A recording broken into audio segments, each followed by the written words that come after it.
Let's talk about mistakes you make on Upwork as a freelancer. And how do I know about them?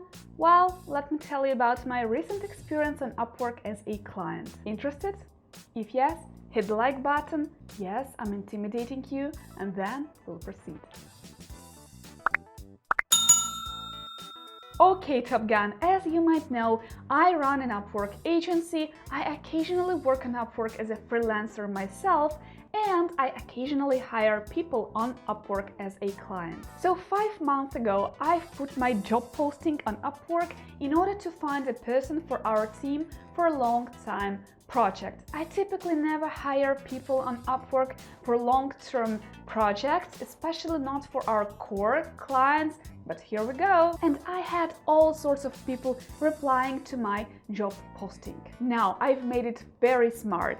I've indicated the tech stack that is being used on the project, all the details, including the operational hours, which I expect the person to be online. And actually, that was a core requirement for the person to be able to work PST time zone. And since my Upwork posting appeared to be a little bit lengthier than regular job postings on Upwork, I wanted to make sure that people applying to my job posting actually read this job description. Just like many Upwork customers do, I've put a secret word in the middle of the description to check if people actually read this job description and to check if people are actually paying attention. That is an important feature in every person, not to mention the freelancer, the contractor on a long-term project. Like if they don't put this secret word in their job application, fewer people to interview for me. So what were those mistakes people did when replying to my job posting on Upwork? So the first mistake you might be making on Upwork as a freelancer is obviously not reading the job description. Obviously, many people just copy-pasted their regular cover letter that they sent to all the jobs they are applying to. And I mean, this is so unpleasant for me to read because, like, I've put a lot of effort into writing my job description and indicating all the details, all sorts of possible details that I myself as a freelancer would have been interested in, like working hours I expect the person to work, tech stack on the project, the team, because there are some particulars about the team that the person will be working with, and so on and so forth.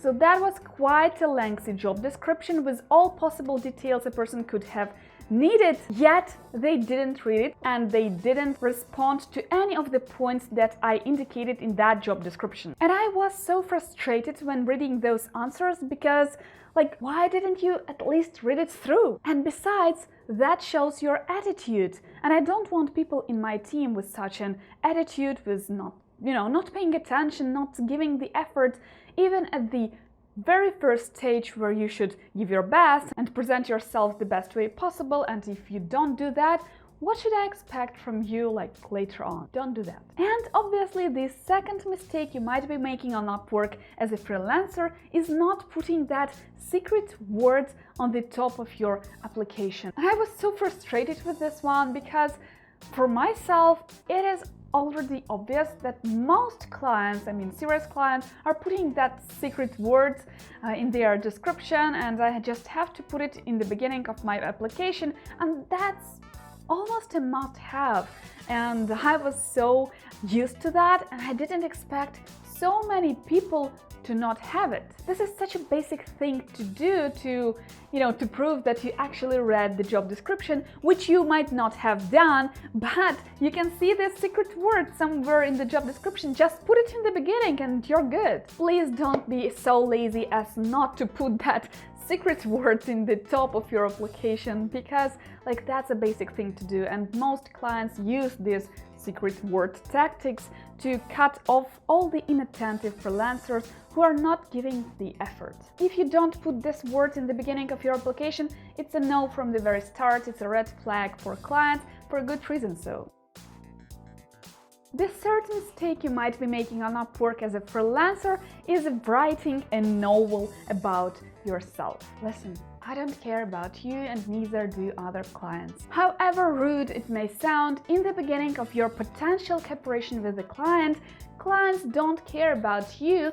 They don't even care about you as a professional sometimes. They only care whether you can or cannot solve their specific problem. So in the beginning of your potential cooperation with the client, writing the whole blanket of something about yourself is unnecessary and unwanted. Clients only care about their projects, so make it all about their pain. Respond to their concerns, and if you don't know how to do that, make sure to go and watch my episode on how to get your first client on Upwork without any experience. If you just started to work on Upwork, go and check out that episode where I show in details how to write a proposal, how to apply, and what to write about and what not to, and how to do that. Make sure to go and check this out. The fourth mistake you might be making on Upwork as a freelancer is ignoring additional questions. Yes, people actually do that, and this is quite frustrating, especially if those are quite specific,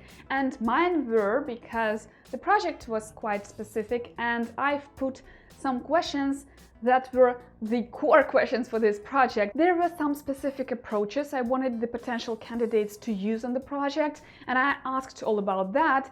And still there were candidates who answered either yes or no, or just put 3 dots or whatever signs to just make the proposal go through. I mean, come on, that is quite rude. That is not meeting basic qualifications. What do you expect in return?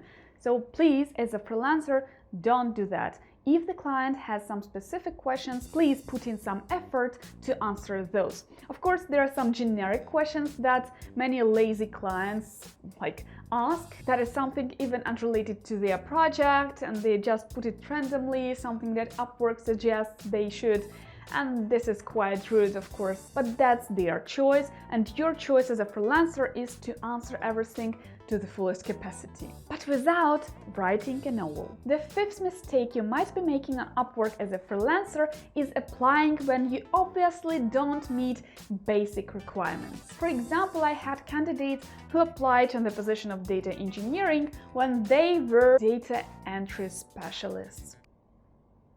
Not the same thing. And you know what? While the lack of some hard skills might be okay, depends on the project, because some skills might be learned on the go, or there are some technologies or frameworks that could be learned on the go, especially if the person, say, worked with this programming language before and he is a pro at it, and he didn't use and didn't work with some specific framework. That might be okay, but not meeting operational requirements. For example, I had a strict requirement for the person to be able to work PST time zone, and still the candidates applied, and then they told me that they cannot work PST time zone. So basically you will waste your connects for the project that wasn't meant for you anyways. So these were the mistakes from freelancers on Upwork that I encountered as a client. Do you commit any of these, and have you committed any of these in the past? For example, I surely am guilty of one of these, and that is writing about myself in the beginning of my working on Upwork, not as a part of my own agency, but when I worked for another outsourcing company. What about you? Have you committed any of this? And if so, what was the outcome? And as a reminder, I run coaching programs on Patreon, where I cover all the questions related to launching and growing IT businesses. So you might go and check out my Patreon page if you need any specific advice.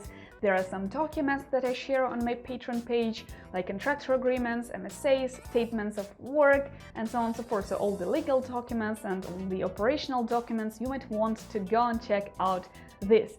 For the free advice and for the free content, you might want to subscribe to my channel and click the notification bell. I share tons of free valuable information here as well. You might want to check out my playlists here related to Upwork, to LinkedIn, to numerous sales channels you might use for your outsourcing business, and so on and so forth. You might want to binge watch them if you like. Speaking of which, I advise you to go and check out this playlist next, where I cover different hacks on how to run your Upwork agency and how to run your Upwork profile or role. See you there, and stay safe. Bye.